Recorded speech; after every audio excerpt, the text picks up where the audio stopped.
Hello and welcome to this episode of the Unnoticed Entrepreneur. Today we are going all the way to Seattle. We're going to Mona Akmal, who is an entrepreneur. She's the CEO and founder of a company called Falcon AI. She's raised over $20 million for her business. I'm going to talk to her about how she's managed to go from being a Microsoft project manager to being an entrepreneur with some amazing founders. Mona, welcome to the show. Thank you so much, Jim. It's great to be here. Well, it's wonderful because you have a wonderful story. You have come from Pakistan to America. So you have the immigrant story, you have the technology, project manager story within a big company. Now you run your own AI business. So tell us about Falcon AI and what problem it solves first. Then we're going to talk about how you managed to build this from nothing in a very short amount of time by getting noticed. Yeah, absolutely. So, Falcon AI is tapping into this very unnoticed market. Software companies have been selling software in a very traditional way where marketing is responsible for brands and lead generation, sales is responsible for selling, customer success is responsible for making customers successful. And that model just stopped working. Modern selling does not work that way. Increasingly, we are giving away our products and services for free. So all of our revenue is a function of expansion and not so much landing a big account that's worth $1 million. We're transitioning from human-led revenue generation to insight-led revenue generation, and it requires marketing, sales, customer success to all come together. And Falcon is a go-to-market intelligence platform that combines the data that these teams use, unifies it, and gives them all insights so that they can be the powerhouse revenue generating engine for their companies. Well, Mona, I love that articulation of how industry has changed, as you say, because there are so many touch points now between the customer and the company on its customer journey before, during, and after the sale. And as you say, for big companies that are working in silos. So you've had this idea to, if you like, move from human-centered to data-centered. You've had to cross a chasm, though, because you are moving a market as well, aren't you? Can you help us to understand how have you been explaining the proposition of Falcon AI to your customers? Absolutely. And I think that, any category defining product, the biggest obstacle it must overcome is status quo. It's not another competitor. And I think of it as you are trying to sell to a lion that has had a thorn stuck in its paw for 10 years, that it can actually walk on all four paws, and it's forgotten that it can. And so it's about helping people understand the pain that they have lived with for a very long time. When the underlying market dynamic isn't shifting, that change is impossible. It's only when the market dynamic shifts, right? So we are seeing the rise of product led growth. We are seeing the rise of usage based pricing, entirely new business models that are already creating pressure on chief revenue officers and sales leaders. They are being asked to operate at a scale that they've never done before with a workforce that is very small and lean. We believe that the market correction that's happening right now with tech companies is also really helping our case. So how we've managed to convince or create a market for us is one, classic crossing the chasm, bet on the early adopters. We don't need every customer out there to be a strategic visionary, but we need our first 20 customers to be people who already see where the puck is going, and identifying what watering holes are these strategic modern revenue leaders at. And they are in micro communities. And then leading with thought leadership and delivering value through content. Half of my team is former Dropbox people, and Dropbox was the canonical product-led growth company. And so being able to share our experiences of having built these modern systems before and the benefits that they accrue and how different the world can be if we change our mindset has been the story that we've been telling. Well, okay, there's masses in there, Mona. I think I'd love to just talk first of all about this concept of the micro communities and finding where your customers are. How did you identify who those people are going to be, and where did you find them, and what was the nature of the engagement? Because people don't want to be trolled, right? I mean, that can seem slightly nerve-wracking and irksome. So how did you go about that? Absolutely. So, first and foremost, because we are selling to sales leaders and revenue leaders, LinkedIn is a very active place for them. Many of them have personal brands around it. So, it starts with just following them and then starting a conversation, probably simply through a comment or sharing an opinion on something that they've posted, and then turning that into a direct conversation on LinkedIn, and then inviting them to join our micro community of thought partners and leaders that we are excited to converse with. And similarly, asking them what are communities that they are in that they're getting a lot of value out of, where they are finding other people like themselves. So it's really not one tactic, it's more about seeking those humans out online, predominantly on LinkedIn in our case, building relationships with them, and then learning through them where other people like them are. Wow. And can you get enough scale? Because you mentioned you've got a small team, and we'll talk more about the business in just a moment. But isn't that one of the challenges that people have got? Is, LinkedIn is, I think, 80 or 90 million people on there. And if you're trying to build key accounts, how do you get the time, if you like, to reach out personally to that many people? Yes. So I think, first of all, I've had to change my own work day to create time for this, because these are amplifiers, right? For instance, Sid Kumar is the SVP of Revenue Operations at HubSpot. I found him on LinkedIn and really enjoyed his point of view on strategic revenue operations, reached out to him personally and started a discussion. He then became an advisor, and he is an amplifier because he has access to 100 other strategic revenue operations leaders. So I don't have to reach out to 101. I only reach out to one. You activate one node in the network, and then you get access to 100 other nodes. So it amplifies pretty quickly. Okay, Mona, that's great. And that's sort of the whole cascade theory as well, isn't it? About finding people in the node. And once they're convinced of what you're doing, they'll give you access to their networks. That, though, doesn't build a brand, does it, for a company like Falcon? How are you going about building a brand? Because these direct interchanges are great, but at some stage, you want to start to get people coming to you as well as you going to them, don't you, to attain scale?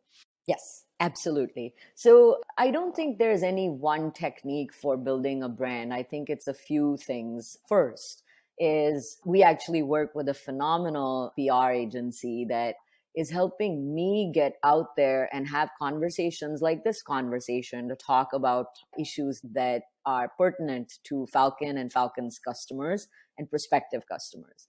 Second is we have a social influencer program where we have 100 social influencers who are working with us, and each one of them has 10 to 100,000 followers that are our target market.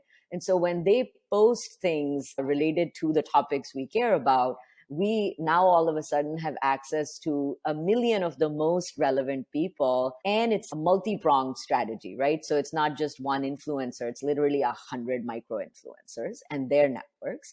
And then the third is we engage in all the relevant channels around, boosting our paid social on LinkedIn. We are really focusing on developing high value content that is bite-sized, shareable. We're also exploring TikTok, and because TikTok is relatively new, so we are exploring being a thought leader in terms of content on TikTok for the topics, again, that are pertinent to Falcon. So that's essentially our current strategy for building our brand and getting our name out there.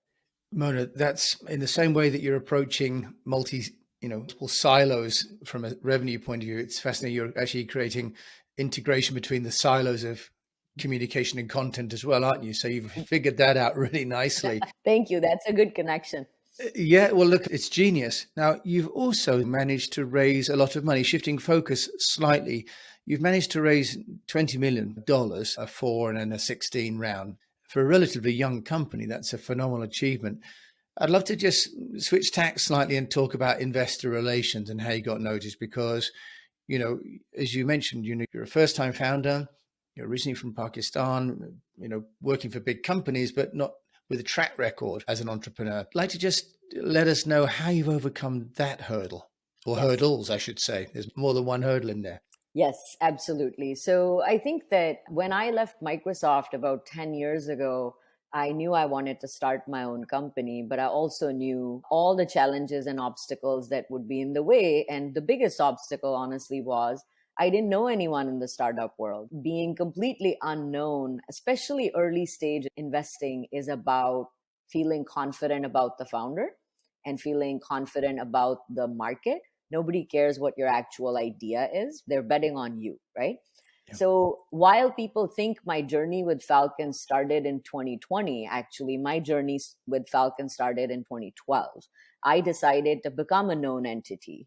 And so I put myself through CEO school, which to me was I worked for three very different CEOs, building three very different companies, became deeply entrenched in the startup community, met a lot of investors through those three jobs that I did, ended up being in board meetings where I became a known quantity. So even though I was not known as an entrepreneur, I was known as the second in command. And that's how I went from some random Microsoft employee to a known quantity in the startup world. And then there is still the journey of becoming finally an entrepreneur. And I spent a lot of time just building relationships with investors, reading their thesis, understanding what their unit economics are like. I don't look like a high tech founder. I am a small brown woman, not from the US, right? I, So I'm neither a tall Asian man nor am I a skinny white man. And so I don't fit the pattern. you're not in the And stereotype, as you say, not in the stereotype there. absolutely. And so it was very important for me to be 10 times better than the average founder out there to reduce the anxiety and the fear that is associated with betting on people that don't look like your stereotype of success. And I was just willing to do the work. I think that's really inspirational, as you say, to go and take on the underdog mentality and be, but also to be an understudy. I mean, I think, and three shows a great deal of dedication and persistence as well to do that. But you've talked about moving the company from being, human centered to data centered, or other companies moving, and Falcon being able to do that. Once you've moved beyond these early adopters, Mona, who are reaching out as you are to change the business, where do you see Falcon playing, and how do you see it sort of building a brand so that a bit like Salesforce.com, all those years ago, a sales platform as a SaaS was something no one even thought about, right? But obviously now today it's a well-known brand even in the home. So how do you move into the late stage adopters and the mass market? Yep. So I would say we're still very early on our journey there, right? So we have revenue, we have 17 phenomenal customers, excellent brands like Redis Labs, Zendesk, and so on. But that is still early days. Going from 20 to 100 customers and 100 to 1,000 customers is an entirely different ballgame. And so personally, what I am doing is instead of leading through direct ownership, I am now leading through hiring leaders. So we just hired our CMO. Because look, as a founder, in the first innings, your job is just to barely get to a point where you can hire the experts to do their job, right? Because I'm not a Yeah. marketer, I'm also not a salesperson. And so I think it's really predominantly betting on leaders that have done this before, that have built category defining companies before, and relying on their excellence and leading them by providing a clear vision and by providing enough capital and runway that they can be effective in their jobs. So I know it's a bit of a cop out answer, but that is sort of where we currently are. No, Mona, it's not a cop out at all, because what you're really articulating is this transition, isn't it? As a company, goes from 15 to 25 people, depending on the nature of the Yep.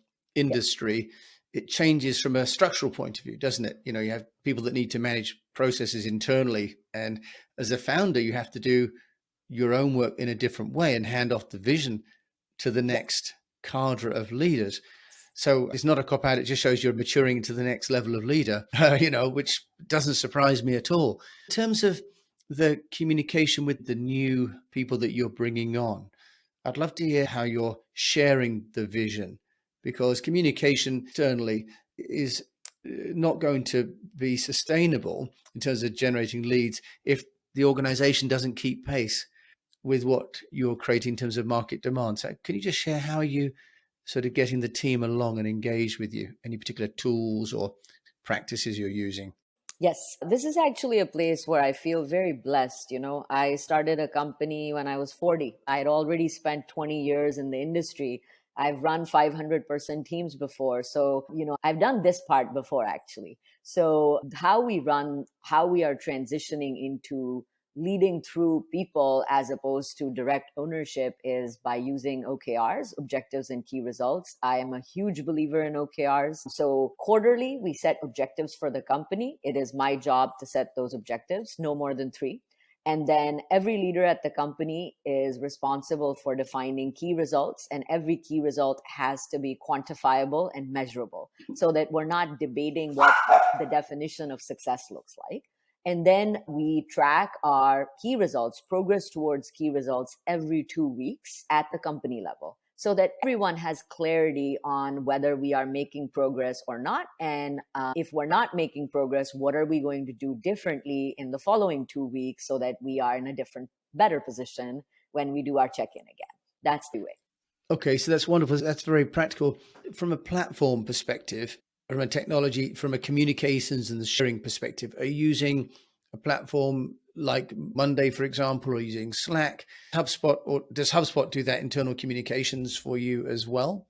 So I tend to be a very tool light person, and I'll tell you why. Because, for instance, our marketing team right now uses Notion, our engineering team uses Trello, our customer success team uses spreadsheets, and I want people to pick tools that make them comfortable. But when it is about company level objectives and key results, we use the simplest common tool that everyone knows how to use, which is a Google spreadsheet. And my team always gives me grief about that, but I'm sticking with it for now. Is there some irony then, Mona, that Falcon is integrating through AI multiple, document and data sets? There's some irony that is, but there is, as you say, We actually use Falcon for our go to market teams, but their work processes are still very much in their productivity tools of choice, like Notion and Trello and so on. yeah. So I think you're identifying how different teams have different processes and different communications, but unifying it, the simplicity is really the key, isn't it, Yes. Mona? If there's one piece of advice from a communications point of view, because you've obviously got a wealth of experience on lots of levels, but on the sort of conversation line of getting noticed, would there be one piece of advice you've given to an entrepreneur that's sort of maybe 5, 6 years, down the line from you?